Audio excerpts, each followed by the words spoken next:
एक जंगल में एक भेड़िया रहता था। एक दिन वह भेड़िया एक शिकारी के जाल में फंस गया। उसने बहुत कोशिश की, लेकिन जाल से बाहर नहीं निकल सका, बल्कि उलझ गया। उसी क्षण जाल की रस्सियां उसके शरीर में उलझ गईं और उसके शरीर से खून बहने लगा। इसी बीच एक चूहा उधर से गुजरा। जब भेड़िए ने उसे देखा तो वह बहुत साहसपूर्वक बोला, चूहे भाई, मेरी मदद करो, मैं इस जाल में बुरी तरह फंस गया हूं। कृपया अपने तेज दांतों से जाल काट दो ताकि मैं मुक्त हो सकूं। चूहे ने कहा, नहीं पिताजी, यदि मैं तुम्हें स्वतंत्रता दूं तो तुम पहले मुझे खाओगे। भेड़िया बोला, तुम सही कह रहे हो, कुछ ऐसी ही है मेरी फितरत, पर तेरी मेहरबानी के बदले मैं वादा करता हूं, न सिर्फ खुद पर काबू रखूंगा, बल्कि जब कोई दूसरा जानवर तुम्हें परेशान करेगा तो मैं तुम्हारी मदद करूंगा।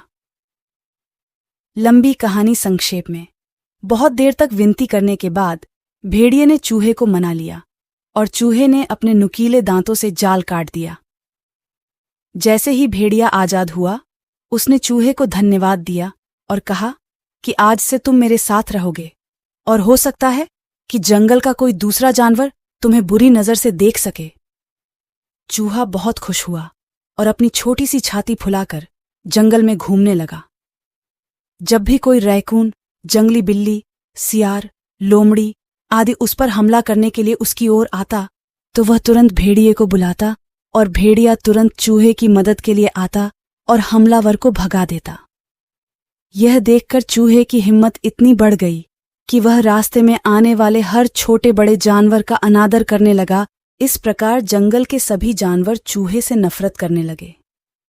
एक दिन कुछ शिकारी वापस जंगल में आए और भेड़िए को गोली मार दी।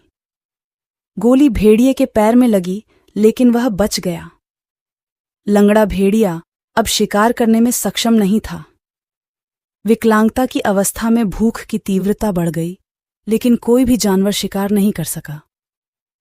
दूसरी ओर भेड़िए की रक्षा की आशा से चूहे ने रास्ते में एक लोमड़ी का अपमान किया। लोमड़ी क्रोधित हो गई और चूहे को पकड़ने के लिए कूद पड़ी, लेकिन चूहा तुरंत भेड़िए के पास भाग गया। ये देखकर लोमड़ी तो दूर रुक गई, लेकिन मोटे ताजे चूहे को देखकर भेड़िए का इरादा और मजबूत हो गया और उसकी भूख भड़क गई। उसने चूहे को एक ही पंजे से पकड़ लिया। जब चूहे ने भेड़िए का खतरनाक व्यवहार देखा तो वह डर गया और बोला, भाई भेड़िया, तुम क्या कर रहे हो? क्या तुम मेरी दयालुता का बदला चुका रहे हो? भेड़िए ने कहा, उस दिन के बाद से तुम्हें भी जंगल के सभी जानवरों का अपमान करके पहले से कहीं ज्यादा मजा आने लगा है और तुम्हें कोई डर नहीं है, इसलिए तुम खा पी कर बहुत मोटे हो गए हो। अब जाकर मेरा खाली पेट भर दो। भेड़िए ने यह कहा और तुरंत पूरे चूहे को खा गया। सीख, आदत तो बदली जा सकती है, लेकिन स्वभाव पर नियंत्रण नहीं किया जा सकता। सांप को लाख दूध पिलाओ, लेकिन वह काटेगा ही। एक तरफा दोस्ती अक्सर टिकती नहीं है और कभी कभी दुख पहुंचाती है। किसी पर किए गए उपकार का बदला कभी नहीं लेना चाहिए। इससे अच्छाई भी नष्ट हो जाती है और व्यक्ति की गरिमा भी मिट्टी में मिल जाती है। ताकतवर के मूड और वादे पर कोई भरोसा नहीं होता, वह जब चाहे इसे बदल देता है। इंसान को हमेशा अपने समय में जीना चाहिए और अल्लाह के बाद केवल अपनी ताकत पर भरोसा करना चाहिए।